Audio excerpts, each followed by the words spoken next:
لله نحمده ونستعينه ونستغفره ونؤمن به ونتوكل عليه ونعوذ بالله من شرور أنفسنا ومن سيئات أعمالنا من يهده الله فلا مضل له ومن يضلل فلا هادي له ونشهد أن لا إله إلا الله وحده لا شريك له ونشهد أن سيدنا ومولانا محمدا عبده ورسوله صلى الله تعالى عليه وعلى آله وأصحابه أجمعين أما بعد قال الله تبارك وتعالى في كلامه المجيد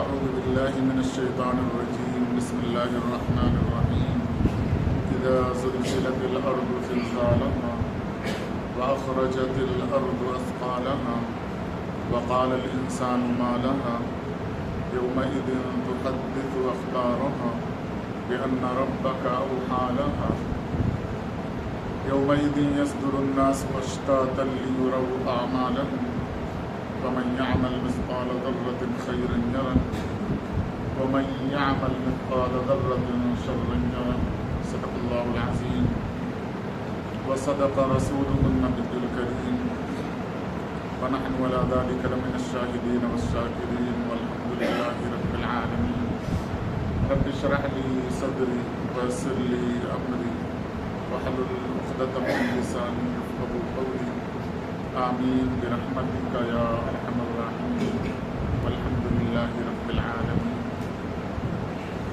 حضرات سامعین، اللہ جل شانہ کا لاکھ لاکھ شکر و احسان کہ اللہ جل شانہ نے ہمیں ایمان کی دولت سے نوازا اور جناب رسول کریم صلی اللہ علیہ وسلم کی امت کے اندر پیدا فرمایا،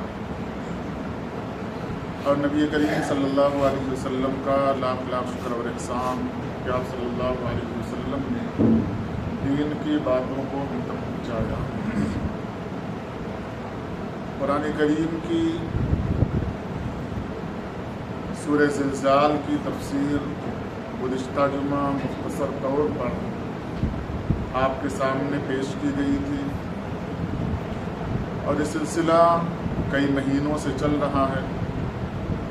مقصد یہ ہے کہ ہم قرآن سے جڑیں، قرآن سے ہمارا تعلق اس طرح ہو جس طرح اللہ تبارک و تعالی نے جناب محمد الرسول اللہ صلی اللہ علیہ وسلم پر نازل کر کے صحابہ کرام کو حکم دیا اور صحابہ نے عمل کیا۔ جب تک ہم اللہ کے فرمان کے مقاصد کو، اس کے مطلب کو، اس میں بتائی ہوئی چیزوں کے کرنے یا نہ کرنے کے بارے میں اگر ہم جانیں گے نہیں، تو قرآن کا پڑھنا اس واسطے ہوگا، پڑھنا یا سننا کہ تھوڑا سا مزہ آ جائے، تھوڑا اچھا لگے۔ اس واسطے ہم دیکھتے بھی ہیں کہ جب ہم کسی کی قرأت سنتے ہیں تو کہتے ہیں بڑا اچھا لگا، یا کہتے ہیں اس نے اچھا نہیں پڑھا۔ آواز کی حد تک بات رہ گئی ہے قرآن کریم کی، آگے کا جو مرحلہ ہونا چاہیے، جو سلسلہ ہونا چاہیے، وہ شاید ہم سے نکلتا جا رہا ہے۔ سورہ زلزال پوری مکمل صورت قیامت کے منظر کو پیش کرتی ہے۔ میں نے بتایا تھا کہ اللہ تبارک و تعالی نے 3 چیزیں، بنیادی چیزیں قرآن کریم میں جس کا تذکرہ کیا ہے۔ پہلی ہے وحدانیت، دوسری چیز رسالت، اور تیسری چیز ہے آخرت، بعث بعد الموت، مرنا اس کے بعد زندہ ہونا۔ دنیا کے اندر اس بات کا اقرار شاید کوئی بندہ کرتا ہو، نہ کرتا ہو کہ میں مروں گا نہیں، سارے لوگ اس بات کا یقین کرتے ہیں، لیکن غلطی یہ ہے کہ بس خاتمہ اسی پر ہو جاتا ہے کہ میں مروں گا، زندہ ہو کر اٹھایا جاؤں گا، اس کا تصور ہلکا ہوتا جا رہا ہے۔ یقین کے درجے میں کہیں نہ کہیں کمی آتی جا رہی ہے۔ ہم یہ سوچتے ہیں کہ مریں گے اور اس بات کا یقین ہے، لیکن مرنے کے بعد دوبارہ ہمیں زندہ کر کے اٹھایا جائے گا، وہ جو مراحل پیش آنے والے ہیں، جو صورتحال ہمارے سامنے آئے گی، اس کے بارے میں یقین وہ ویسا ہونا چاہیے جیسا یقین ہمیں مرنے پر ہے۔ زندگی ایسی سنورے گی کہ جیسے چلتے پھرتے وہ اللہ کے بندے ہوں جن کے بارے میں آسمان رشک کرے، آسمان یہ سوچے کہ بندے دنیا کے اندر اگر ہوں تو ایسے ہونے چاہیے۔ یہی ایک تصور اگر دل سے نکال دیا جائے، دنیا کے اندر سے برائیوں کا خاتمہ ناممکن ہے۔ اسی واسطے اللہ تبارک و تعالیٰ نے قیامت کے منظر کو پیش کرنے سے پہلے دنیا کی وہ بڑی بڑی نشانیاں، وہ دنیا کی بڑی بڑی چیزیں جس کو انسان ریسرچ کا محور بنائے ہوئے ہے کہ ریسرچ پر کیا جانا چاہیے، اگر جانا چاہیے تو اس خلا پر جانا چاہیے، اس سیارے یا اس ستارے پر جانا چاہیے۔ اللہ تبارک و تعالیٰ نے قیامت کے قرب کی نشانیاں یا قیامت قائم ہونے سے پہلے جو دنیا کا منظر ہوگا، جو نقشہ کھینچا اللہ تبارک و تعالیٰ نے دنیا کی بڑی بڑی چیزوں کے بارے میں فرمایا، یہ سب نیست و نابود کر دیے جائیں گے۔ ہم آسمان دیکھتے ہیں، اللہ تبارک و تعالیٰ فرماتے ہیں اذا السماء انشقت، اذا الشمس کورت، ہم سورج کو دیکھتے ہیں، اتنی بڑی اللہ تبارک و تعالیٰ کی نشانی، اتنی عظیم چیز کہ انسان اس کی طرف اگر وہ چمک رہا ہو کما حقہ جیسا چمکنا چاہیے، انسان اسے دیکھ نہیں سکتا اپنی آنکھوں سے، اسے بڑا سمجھ رہا ہے۔ ستاروں پر کمندیں، وہاں پر وہاں جا کر گھر بنایا جانا، یہ ساری چیزیں تسخیر کی شکل میں، اپنے کنٹرول لینے کی شکل میں جو انسان اپنے آپ پر تکبر کر رہا ہے کہ میں کہاں سے کہاں پہنچ گیا، اللہ تبارک و تعالیٰ ان تمام چیزوں کے بارے میں فرما رہے ہیں جب قیامت قائم ہوگی اس سے پہلے آسمان گرا دیا جائے گا، زمین لپیٹ دی جائے گی، سیارے جھڑ جائیں گے جس طریقے سے بارش کے قطرے جھڑا کرتے ہیں، پہاڑ جو اتنے مضبوط ترین صورت میں کیل کی طرح زمین پر گاڑ دیے گئے ہیں، اللہ تبارک و تعالیٰ فرماتے ہیں روئی کے گالے، روئی نہیں جسے ہم روئی کہتے ہیں، روئی نہیں، روئی کا گالا، جب روئی کو دھنا جاتا ہے، جب روئی کو باریک کیا جاتا ہے مشین میں تو اس کے ذرات جو اڑتے ہیں اسے روئی کا گالا کہا جاتا ہے۔ اللہ تبارک و تعالیٰ فرماتے ہیں روئی نہیں بلکہ اس سے نکلنے والے جو تنکے ہیں جسے ذرات کہا جاتا ہے، جس کو انسان کی ضرورت نہیں رہتی، کہاں اڑ کے وہ جا کر چپک جائے گا کوئی تصور نہیں کیا جا سکتا۔ اللہ تعالیٰ فرماتے ہیں پہاڑ یوں اڑیں گے، یہ اللہ تبارک و تعالیٰ وہ بڑی بڑی نشانیاں بتا رہے ہیں جس کو انسان بہت بڑی چیز سمجھ رہا ہے۔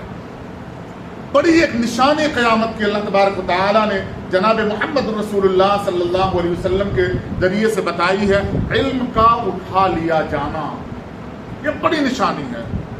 آپ دنیا کے اندر دیکھیں کہ آپ کو جاہل بہت کم ملیں گے اپنے تصور کے اعتبار سے۔ علم کسے کہا جاتا ہے، وہ کون سا علم ہے جس کے بارے میں اللہ تبارک و تعالیٰ نے جناب محمد رسول اللہ صلی اللہ علیہ وسلم سے بتایا کہ علم اٹھ جائے گا، دھیرے دھیرے علم اٹھنے لگے گا، اور قیامت کی بڑی نشانی ہے کہ علم اٹھ جائے گا، لیکن لوگ اپنے آپ کو جاہل نہیں مانیں گے، وہ اپنے آپ کو جاننے والا مانیں گے۔ آپ دیکھ لیں دنیا کے اندر علوم کسے کہا جاتا ہے، جاننے والا کسے کہا جاتا ہے، کسے جانکار کہا جاتا ہے، کسے جاہل دنیا تصور کرتی ہے۔ آپ دیکھ لیں قرآن حدیث کا علم جاننے والے کو دنیا عزت نہیں دیتی، دنیا تو چھوڑ دیں، آپ میں اور آپ عزت نہیں دیتے، ہم اور آپ عزت نہیں دیتے۔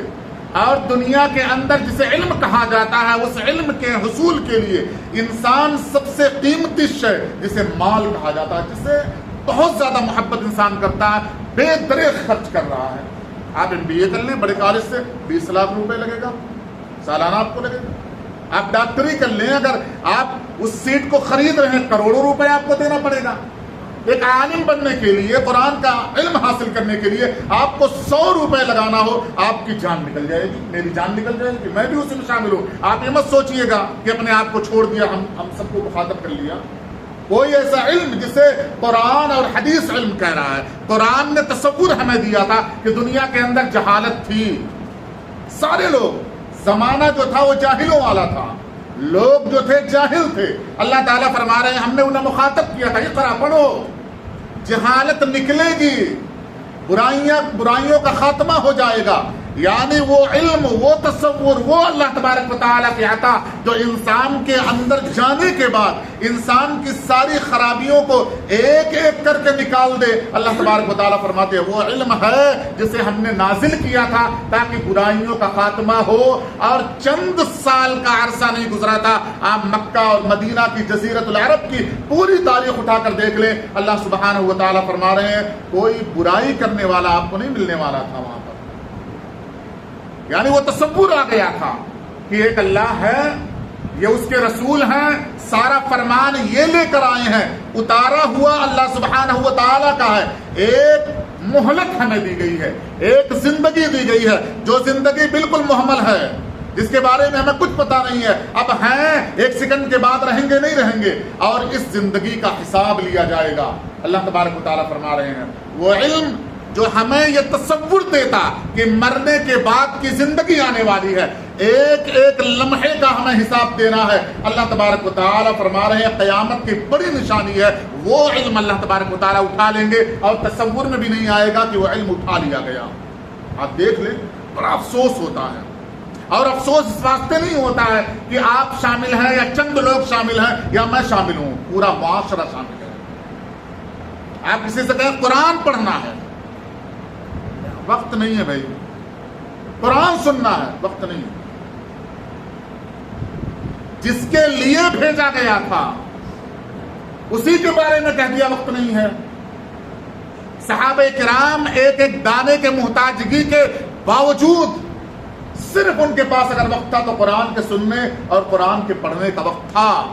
وہ سوچتے تھے کہ اگر اس مسجد نبوی یا درسگاہ نبوی سے جدا ہو گئے تو کچھ ہمیں حاصل ہونے والا نہیں ہے، کوئی چیز ہمیں ملنے والی نہیں ہے۔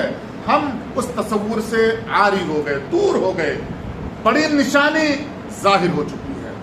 اب قیامت کی وہ نشانیاں ظاہر ہونے والی ہے جو مجموعی شکل میں ہمیں دکھائی دے گی، یہ دکھائی نہیں دے رہی ہے اور ابھی سمجھ میں بھی نہیں آ رہا ہے۔ آپ چند سال کے عرصے کے گزر جانے کے بعد دیکھیں گے امت مسلمہ کا وہ آدمی جو کھڑا ہوا اپنے آپ کو ڈاکٹر انجینئر کہے گا، پڑھا لکھا کہے گا، کسی کے اکاؤنٹ سے پیسہ یوں اڑا لے گا اور کہے گا یہ میرا علم ہے، یعنی علم کا وہ تصور دے گا کہ میں جانتا ہوں۔ ہیکر بڑا عالم مانا جا رہا ہے، کسی کے اکاؤنٹ کو ہیک کر لے رہا ہے، کسی کے موبائل کو ہیک کر لے رہا ہے، اڑا لے رہا ہے سیکنڈوں میں، اور کہا جا رہا ہے دنیا اسے عزت دے رہی ہے، اس سے زیادہ جانکار مجھے کوئی نہیں ملا۔ وہ علم کا تصور جو خدا تک پہنچانے والا تھا وہ ختم، اب اسے علم کہا جا رہا ہے۔ ساری اولادیں چاہے میری ہو آپ کی ہو، دنیا نے یوں ہمیں ایک راستے گھرے پر یوں لا لیا ہے کہ ہمیں فکر ہی نہیں ہوتی ہے کہ دین بھی کچھ ہے، دین بھی کچھ ہے۔ دنیا کو یوں توڑ مروڑ کر سارے لوگوں کے سامنے لا کر رکھ دیا گیا کہ دنیا کے ارد گرد کی چیزیں، زندگی گزارنے کی ساری چیزیں یوں مہنگی ترین ہو گئی، یوں مشکل ترین ہو گئی کہ انسان یہ تصور کرنے پر خود بخود آمادہ ہو گیا کہ اب زندگی یوں گزرنے والی نہیں ہے۔ یاد رکھیں اللہ تبارک و تعالی سوال صرف غریب سے غربت کی وجہ سے نہیں کریں گے، امیر سے اس کی امیری کا بھی سوال کیا جائے گا۔ اس واسطے دو تصور اللہ تعالیٰ نے دیا ہے۔ اللہ کے نبی صلی اللہ علیہ وسلم نے فرمایا غریب امیر کے جنت میں جانے سے 500 سال پہلے جنت میں جا چکا ہوگا، یعنی امیر بھی جنت میں جائے گا، غریب بھی جنت میں جائے گا، لیکن ایک امیر کو 500 سال کا عرصہ میدان حشر میں کھڑے ہو کر جو گزارنا پڑ رہا ہے، کیونکہ کمایا کہاں سے تھا، خرچ کہاں کیا ہے، اس کا جب تک سوال کا جواب نہیں دے دے گا وہ آدمی ہل نہیں سکتا۔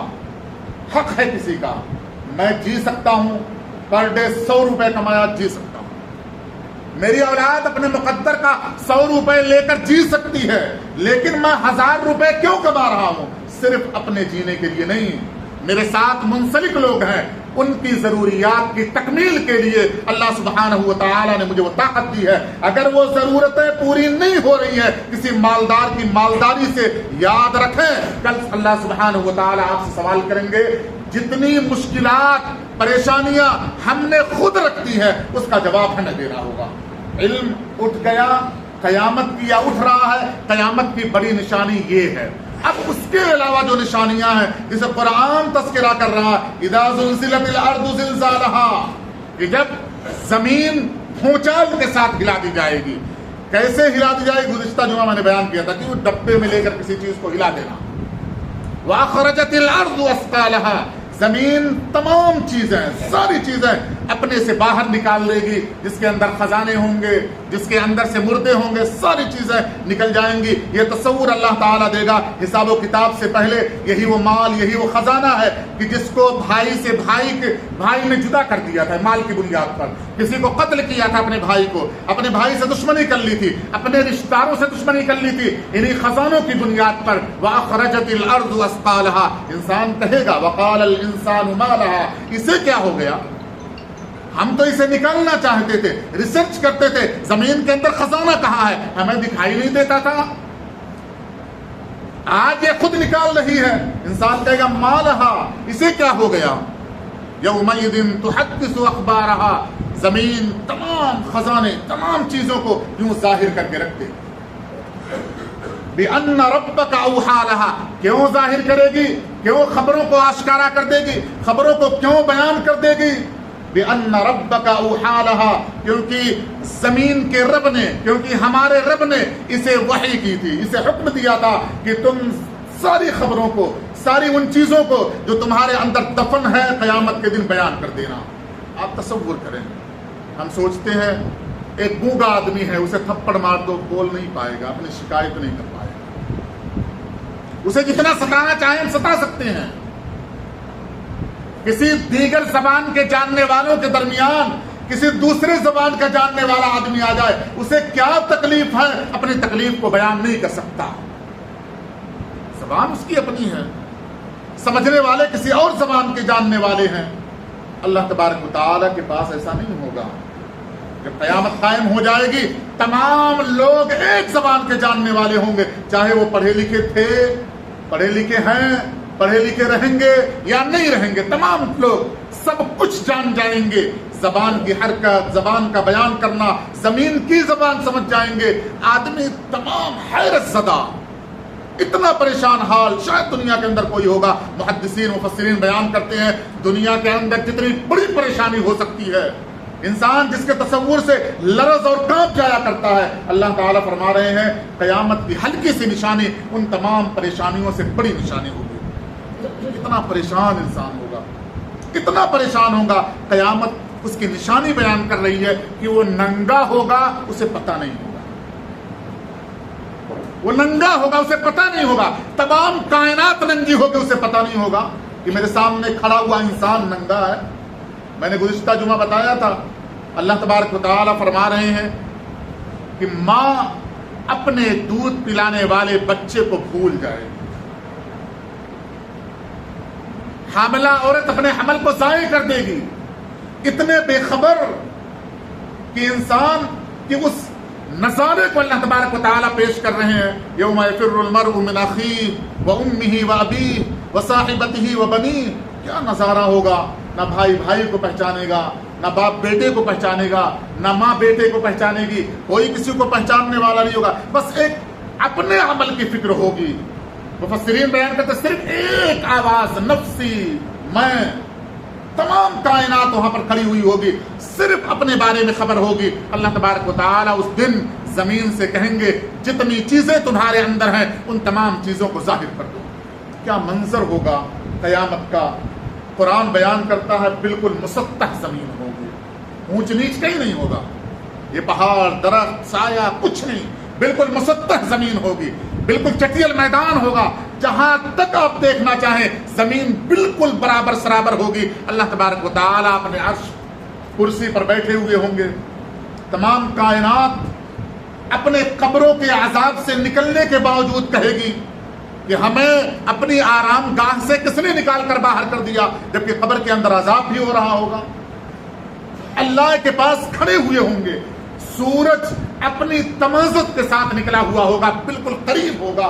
انسان پسینے میں ڈوبا ہوا ہوگا. حدیث کے اندر آتا ہے اس سے پسینہ نکلے گا، اس کے ارد گرد بڑھتا ہوا رہے گا.